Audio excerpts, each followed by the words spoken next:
तो भाई Spiderman no वे home में डेयरडेविल को देखने के बाद और हॉकाई के लास्ट एपिसोड में हमने किंगपिन का एक छोटी सी झलक देखी थी। उसके बाद मैं हॉकाई के फिनाले के लिए बहुत ज़्यादा एक्साइटेड हो गया था और मेरी इससे होप्स बहुत ज़्यादा बढ़ गई थी। मैं काफ़ी एक्सपेक्टेशन के साथ इस एपिसोड को देख रहा था और इस बात को तो मानना पड़ेगा ही कि जो मैंने इससे एक्सपेक्ट करा था ये उसके ऊपर पूरी तरीके से खरा उतरा है। मतलब मैंने कभी नहीं सोचा था कि मार्वल वाले इतने ज़बरदस्त तरीके से एक शो को एंड कर सकते हैं, इसके अंदर इतनी ज़्यादा चीज़ें ऐड कर सकते हैं, वो भी बिना किसी और चीज़ को और लगाए। यानी कि इसके अंदर सारी की सारी चीज़ें मौजूद थी जो कि हमने एक्सपेक्ट करी थी। हाँ, कुछ चीज़ों की कमी थी जो कि हम कुछ ज़्यादा ही एक्सपेक्ट करके बैठ गए थे, लेकिन उसके ऊपर मैं आगे चल के बात करूंगा। सो गाइस, दिस इज पीट टाइगर और आज की इस वीडियो में आपके साथ करने वाला हूँ हॉकाई के फिनाले का ब्रेकडाउन और एक छोटा सा रिव्यू करेंगे आखिर में कि मुझे ये सीरीज कैसी लगी। चलिए बिना किसी और बात किए आज की इस वीडियो को स्टार्ट करते हैं।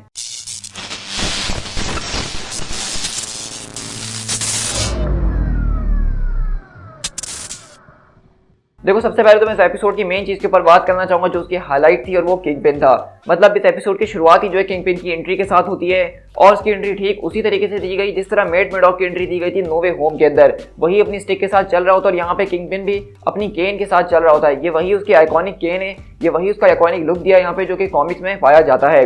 अब मैं ये जरूर कहूँगा कि यहाँ पे किंगपिन को थोड़ा बहुत चेंज जरूर किया गया है। हो सकता है कि ये सीजीआई के जरिए हो या फिर यहाँ पे विंसेंट ने खुद अपना वेट जो है गेन करा है, क्योंकि ये पहले से काफ़ी ज़्यादा मोटे लग रहे हैं। ये बात तो आपको माननी पड़ेगी, पहले से काफ़ी ज़्यादा ह्यूज भी लग रहे हैं और ऐसा लग रहा है कि बिल्कुल कॉमिक एक्यूरेट लग रहे हैं। इसके अलावा यहाँ पे हमने इनकी सुपर स्ट्रेंथ को भी बहुत अच्छे तरीके से देखा। जब वो केट बिशप से लड़ रहे होते हैं वो किस तरीके से पूरी की पूरी गाड़ी का दरवाजा उखाड़ के फेंक देते हैं। तो ये सारी की सारी चीज़ें जो है किंगपिन को कॉमिक्स के और भी करीब ले आई हैं, क्योंकि विंसेंट जिस तरीके से किंगपिन का रोल प्ले कर रहे थे डेयरडेविल की सीरीज के अंदर तो मैं उनका फैन हो गया रह गया था। मतलब हम एक ही विलन को पिछले 3 सीजन से देखते हुए आ रहे थे, लेकिन हम कभी भी कहीं पे भी बोर नहीं हो रहे थे। और उसके पीछे का यही रास्ता कि किंगपिन के पास कोई खास सुपर पावर मौजूद नहीं थी, लेकिन उसका दिमाग जो था वो बहुत ही ज़्यादा ईवल था। उसका गुस्सा, उसका पागलपन वो हमें जोड़ के रख रहा था और वही सारी की सारी चीज़ें मुझे इस वाले किंगपिन के अंदर भी नज़र में आई। लेकिन इसके आखिर में क्या हुआ वो आगे चल के बात करते हैं। इसके अलावा अगर हम अपनी दूसरी तरफ देखें तो हमें यहाँ पे कुछ स्टोरी की हाईलाइट कुछ इस तरीके से थी कि एलेनोर बिशॉप का जो पर्दा है वो फाश हो चुका होता है, क्योंकि वो किंगपिन को धमकी देकर आई थी उसका धंधा चौपट करने की। और आप लोग अच्छी तरीके से जानते हैं जिन्होंने डेयरडेविल सीरीज को देखा है कि किंगपिन को जो लोग भी इस तरह की धमकी देते हैं उनका अंजाम क्या होता है। तो बेसिकली किंगपिन जो है उसकी माँ के पीछे लग चुका है और क्लिंट बार्टन क्योंकि इस बात को जानता है कि किंगपिन कौन है और वो क्या क्या कर सकता है, तो इसलिए वो केट को समझाता है कि इस वक्त सबसे पहले उनको हमारी माँ को बचाना होगा, क्योंकि वो एक बहुत ही बड़ी मुश्किल में फंस चुकी है। इसी के साथ हमने यहाँ पे जो है माया लोपेज और किंगपिन के रिलेशन के ऊपर भी थोड़ी सी झलक डाली, जहाँ पे हमने देखा कि किंगपिन उसके सामने बहुत अच्छा बनने की कोशिश करता है। उसको ऐसे बताता है कि वो उसकी फैमिली है, यानी डॉम वाली फैमिली, और ये भी बोलता है कि मैं तुमसे प्यार करता हूँ, लेकिन हम अंदर से जानते हैं कि उससे ज़्यादा कमीना इंसान कोई नहीं है। तो हम देखते हैं कि माया इस बात को समझ चुकी है कि किंगपिन जो है वो वैसा नहीं है जैसा वो नजर आता है, बल्कि शायद जो क्लिंट बार्टन ने उससे सारी बातें कही थी वो कहीं ना कहीं सच जरूर थी। तो आज का हमारा जो एपिसोड था उसके अंदर हमने काजी के कैरेक्टर के ऊपर भी काफी फोकस देखा, जिस तरह से उसने जो है यहाँ पे बदला लेना चाहा, माया से लड़ने का उसने मुकाबला करा और ये सारी की सारी चीजें काजी के कैरेक्टर को भी काफी स्ट्रॉन्ग बनाती हैं। लेकिन इन दी एंड हमने देखा कि किस तरीके से उसकी यहाँ पे मौत हो जाती है। इसके अलावा अगर हम उस पार्टी की बात करें तो उसमें जाने से पहले हम देखते हैं कि किस तरह से हॉकाई बताता है केट को कि अब वो एक दूसरे के पार्टनर्स बन चुके हैं। अगर उसकी कोई मैच है तो वो मेरी भी मैच है और मेरी कोई मैच है तो वो तुम्हारी भी मैच है। तो ये चीज़ मुझे बहुत ज़्यादा पसंद भी आई और इसके सुनने के बाद केट की मुंह पे जो स्माइल आती है वो बहुत ज़्यादा सेटिस्फाइंग थी। इसके अलावा हमने देखा कि किस तरह से बार्टन उसको बताता है कि वो अपनी ट्रिक एरोस बना सकता है और जब हमने ये पूरा का पूरा सीक्वेंस देखा जिसमें हॉकाई जो अपने सारे के सारे ट्रिक एरोस को बना रहा होता है तो ये बहुत ही ज़्यादा औसम था। हमने आज तक हॉकाई को अपने एरोस को इस्तेमाल करते हुए देखा था, ट्रिक शॉट्स लेते हुए देखा था, लेकिन कभी उनको बनाते हुए नहीं देखा। हमें लगता था कि शायद ये सारे के सारे एरोस उसको शील्ड के लोग बना के देते हैं, लेकिन हमें पता चला कि ये खुद क्लिंट बार्टन भी बना सकता है। और हमने यहाँ पे एक बार दोबारा से जो है पेम एरो की झलक देखी, किस तरीके से उसने पेम से जो है पेम पार्टिकल उधार लिए हुए हैं और अपने एरोस के अंदर फिल करके उनको इस्तेमाल कर रहा है। इसके साथ साथ हम यहाँ देखें तो कुछ एरोस के ऊपर स्टॉक लिखा हुआ था, तो बेसिकली ये स्टॉक टेक्नोलॉजी के एरोस थे जिसके अंदर मिसाइल्स और अलग तरह के बूस्टर्स वगैरह लगे होते हैं। इसके अलावा भी काफी ज्यादा जबरदस्त और यूनिक एरोस हमें देखने को मिले, जिस तरह सोनिक एरो हो गया, फ्लैश एरो हो गया, गन पाउडर एरो हो गया और इस तरह के बहुत ज्यादा एरोस यहाँ पे मौजूद थे आज इस एपिसोड के अंदर। तो ऐसा लग रहा था कि आज का जो एपिसोड था वो हॉकाई से बहुत ज्यादा हमें कनेक्ट कर रहा था। हमें पता चल रहा था कि अब तक हम जितने भी एपिसोड देख कर आए हैं उनका लेवल जिस तरीके से मार्वल वालों ने बढ़ाया है उसको भी तो हमें मानना ही पड़ेगा। वरना अक्सर सीरीज में ऐसा होता है, खासकर अगर मैं लोकी की बात करूँ तो उसमें कुछ एपिसोड बीच में ऐसे थे कि वो बिल्कुल टॉप पे थे और कुछ बिल्कुल डाउन हो जाते थे। ऐसा लगता था कि वो फिलर एपिसोड्स हैं। लेकिन मार्वल हॉकाई को जिस तरीके से राइट किया गया है, इसका एक एपिसोड अगर लेवल 1 से शुरू हुआ था तो आखिरी एपिसोड आने तक उसका लेवल एक एक करके बढ़ा है। ये नहीं कि एकदम ऊपर और एकदम नीचे, बल्कि इसका हर एक एपिसोड एक अच्छे लेवल के तौर पे चला है और यही चीज़ आपको जो है एपिसोड के एंड में फिनाले के लिए बहुत ज़्यादा एक्साइटेड भी कर देती है। तो ये चीज़ मुझे काफ़ी ज़्यादा पसंद आई हॉकाई सीरीज़ की, जिस तरीके से इसको लिखा गया था और उसके शुरू में कोई इतनी खास डिटेल्स, इतना एक्शन मौजूद नहीं था, लेकिन एंड तक आते आते वो एक बहुत ही बड़ी ब्लॉकबस्टर मूवी लग रही थी। इसी के बाद अगर हम पार्टी की बात करें जहाँ पे आज सारे के सारे लोग जमा हो रहे थे, तो हमने देखा कि किस तरह से यहाँ पे जैक का कैरेक्टर वो भी अब जेल से छूट चुका है, लेकिन हमने देखा कि जैक का कैरेक्टर अपने साथ यहाँ पे तलवार लटका के घूम रहा है। मतलब स्वॉर्ड्समैन का इससे बड़ा रेफरेंस हमें और कहाँ मिल सकता है, क्योंकि वो अपने लिटरली हाथों में तलवार लेके घूम रहा था। लेकिन हमने देखा कि एलेनोर बिशॉप भी इस पार्टी के अंदर पहुंचती है, लेकिन किंगपिन ने काजी, ट्रैकसूट माफिया और सारे के सारे लोगों को एलेनोर को मारने के लिए लगा दिया है। तो हॉकाई और केट का काम बेसिकली ये है कि वो भी इस पार्टी के अंदर आएंगे और उसकी माँ को बचाने की पूरी कोशिश करेंगे।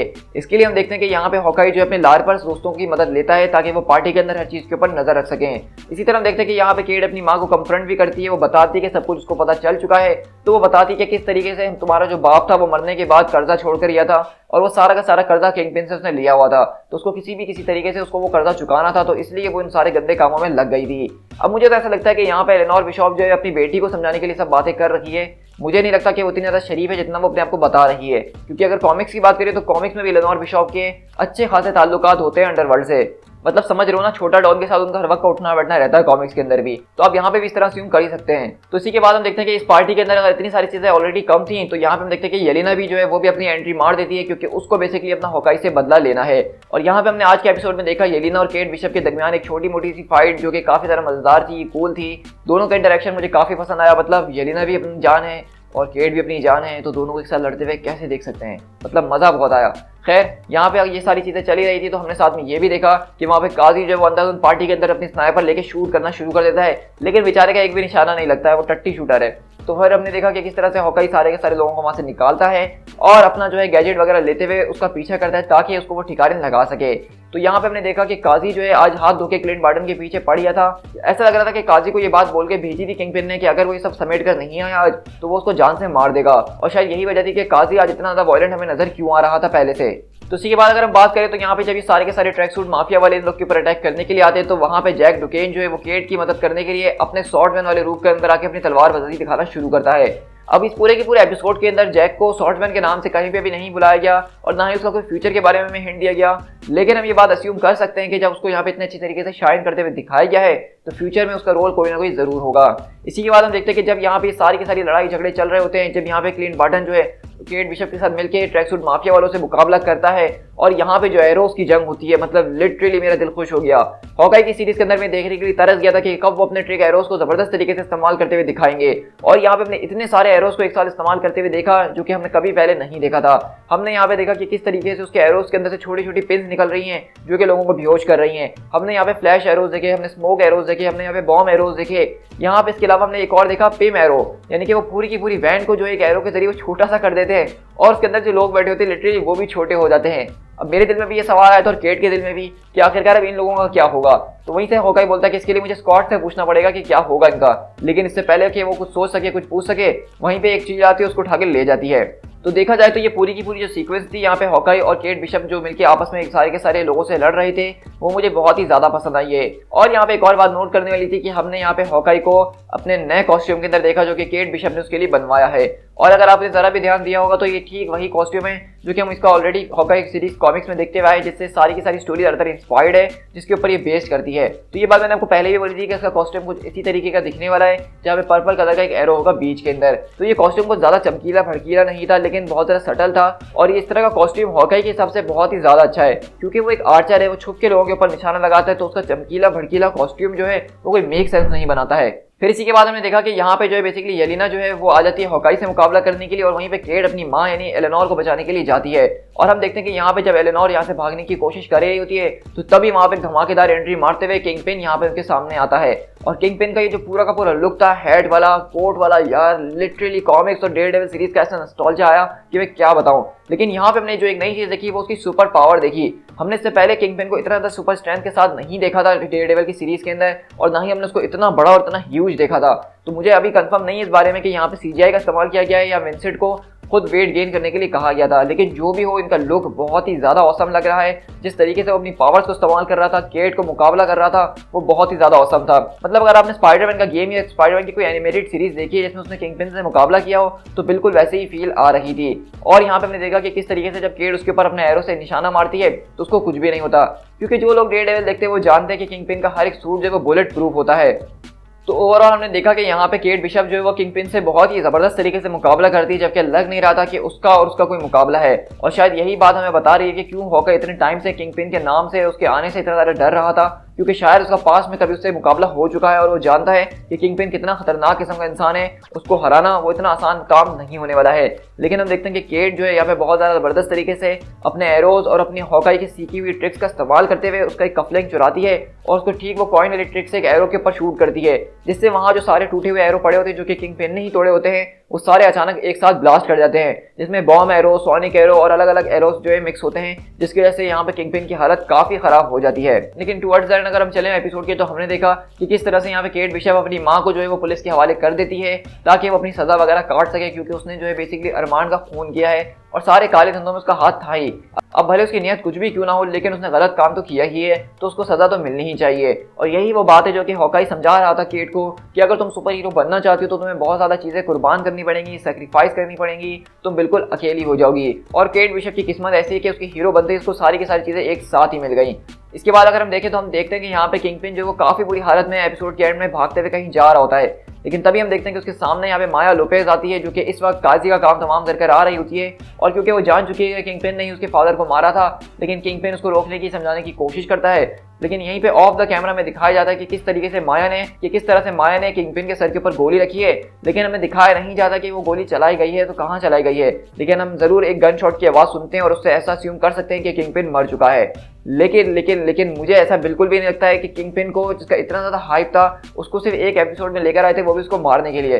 नहीं, मुझे ऐसा नहीं लगता। मुझे लगता है कि यहाँ पे उसको गोली जरूर लगी होगी, लेकिन वो मरा नहीं होगा। या फिर ये भी हो सकता है कि गोली वहाँ पे माया ने नहीं बल्कि किंगपिन ने चलाई हो माया के ऊपर। तो इस तरफ देखते हैं कि जैसे कि केट का कोई यहाँ पे घर वगैरह मौजूद नहीं है, तो हॉकाई उसको अपने साथ अपने घर यानी अपनी फैमिली के पास ले जाता है। और जिस तरीके से मैंने आपसे कहा था कि हॉकाई सीरीज के एंड में अपनी फैमिली के साथ पहुंच जाएगा वहाँ पे क्रिसमस मनाने के लिए, तो यहाँ पे बिल्कुल वैसा ही होता है। यानी हॉकाई बिल्कुल एंड मोमेंट के क्रिसमस डे के ऊपर वहाँ पे पहुंचता है, अपने बच्चों बीवी के लिए गिफ्ट्स लेकर आता है और सबको खुश कर देता है। और यहाँ पे जो एक बात नोट करने वाली थी वो ये थी कि यहाँ पे हॉकाई जो अपनी बीवी को लाके वो रोलेक्स घड़ी देता है, जिसके लिए इतना हंगामा हुआ था।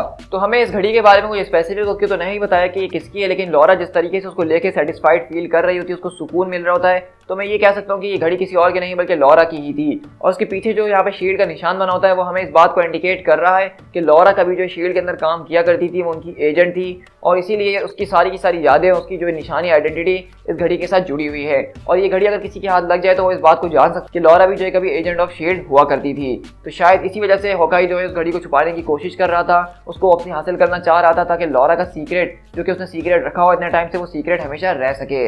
इसके बाद हमने देखा कि वो यहाँ पे हॉकाई को, लेकिन इसी के बाद हमने देखा कि क्लिंट बेसिकली केट को अपने साथ बुलाता है वहाँ पे अंगेठी के पास। मुझे लगा था कि शायद ये लोग टिक्के विक्के बनाएंगे, लेकिन पता चलता है कि यहाँ पे जो हॉकाई का प्लान होता है वो ये होता है कि जो रॉनिन सूट उसके पास मौजूद होता है वो उसको जला के राख करने वाला है। मतलब वो यहाँ पे ये करना चाह रहा है कि जो गलतियाँ उससे हुई हैं वो उसको यहाँ पे खत्म कर देना चाहता है, उसका किस्सा क्लोज कर देना चाहता है, और यहाँ पे वो लोग रॉनिन सूट को जला देते हैं। इसी के बाद हम देखते हैं कि यहाँ पे जब एपिसोड का एंड हो रहा होता है तो केट बिशप काफी फनी जोक्स मार रही होती है और कहती है कि मैंने अपने लिए कुछ नाम सोचे हैं, जिस तरह हॉक लेडी हो गया, हॉक ईव हो गया, या फिर हॉट शॉट हो गया। इस तरह के वो नाम फनी फनी दे रही होती है, लेकिन क्लिंट बार्टन बोलता है कि मेरे पास इससे और बेहतर आइडिया है। और अगले बार हम देखते हैं कि यहाँ पे हमारा एपिसोड खत्म होता है और हॉकाई का टाइटल आ जाता है।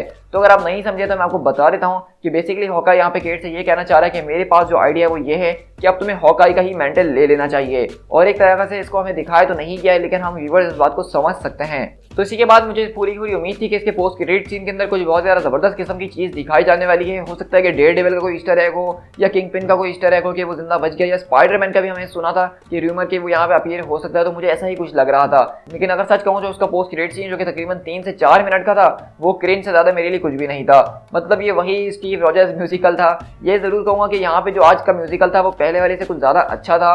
इसके अंदर जो डायलॉग्स वगैरह थे, खासकर I can do this all day वाला, वो मुझे बहुत ज़्यादा पसंद आया। जिस तरह से कैप्टन अमेरिका को यहाँ पे ट्रिब्यूट दिया गया। लेकिन सच कहूँ तो मैं यहाँ पे म्यूजिकल देखने के लिए नहीं बैठा हुआ था। पोस्ट क्रेडिट सीन के अंदर मुझे कुछ एक्शन देखना था, कुछ फ्यूचर प्रेडिक्शंस देखनी थी, जिससे हमें पता चलता कि अब हॉकाई हमें कहाँ नजर आ सकता है या केट हमें कहाँ पे नजर आ सकती है। लेकिन अफसोस के साथ ऐसा कुछ भी नहीं हुआ। तो इसी के साथ हमारा आज का एपिसोड यहाँ पे खत्म होता है। तो आई होप कि इसके अंदर जितनी भी चीजें थी वो मैंने आपके साथ शेयर करी होंगी, जो कि मैंने नोट करी, जो मुझे पसंद आई हैं। तो और अगर आप रिव्यू की बात करते हैं कि मैं इस एपिसोड को रिव्यू करूँ, तो मैं ये कहना चाहूंगा कि ये एपिसोड कुछ बहुत ज्यादा ब्लॉकबस्टर नहीं था, ये एक अलग लेवल के ऊपर नहीं था, लेकिन इसका जो भी लेवल था वो इसके हिसाब से बहुत ही ज्यादा अच्छा था। क्योंकि हॉकाई जो एक स्ट्रीट लेवल सुपर हीरो है और हम उससे ज्यादा एक्सपेक्टेशन रखनी भी नहीं चाहिए। लेकिन मैं यहाँ पे ये कहूँगा कि यहाँ पे जो किंगपिन को ऐड करा है जिस तरीके से, वो मुझे बहुत ही ज्यादा पसंद आया। उनका लुक, उनका स्टाइल, उनका एक्शन, सब कुछ बिल्कुल परफेक्ट था। तो अगर मुझे इसको 10 में से नंबर देने होंगे हॉकाई सीरीज को, तो मैं इसको सॉलिड 7 नंबर दे सकता हूँ। क्योंकि मुझे ये सीरीज बहुत ही ज़्यादा पसंद आई है। मेरी एक्सपेक्टेशन इससे बिल्कुल भी नहीं थी और ना ही मैं इसको एक्साइटेड होकर देख रहा था। लेकिन उसके बावजूद भी इस सीरीज ने मुझे कहीं पे भी बोर नहीं करा, बल्कि इसके अगले एपिसोड के अंदर जैसे जैसे चीज़ें आती रही तो उसने मुझे और ज़्यादा एंटरटेन करना शुरू कर दिया।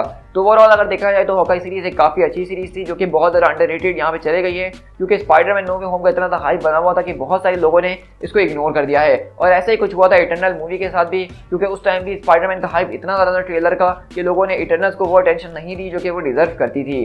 तो आई होप कि आपको ये वीडियो काफ़ी ज़्यादा पसंद आई होगी। और अगर आपको ये वीडियो पसंद आई है तो उसको लाइक करना बिल्कुल भी मत भूलिएगा और कमेंट डाउन करके बताइएगा कि आपको ये एपिसोड कैसा लगा है और आप इसको 10 में से कितने नंबर देना चाहेंगे। साथ ही साथ अगर आप चैनल पर फर्स्ट टाइम आए और अगर आप मेरी इस वीडियो को एंजॉय किया है तो चैनल को सब्सक्राइब करना बिल्कुल भी मत भूलिएगा। हम इसी तरह मार्वल सिनेमैटिक यूनिवर्स और मार्वल कॉमिक्स दोनों का कंटेंट अपने चैनल पर शेयर कर ही रहे होते हैं। तो अगर आप मार्वल यूनिवर्स के गुरु बनना चाहते हैं, चाहे वो कॉमिक्स हो या सिनेमैटिक यूनिवर्स से हो, तो चैनल को सब्सक्राइब करना बिल्कुल भी मत भूलिएगा।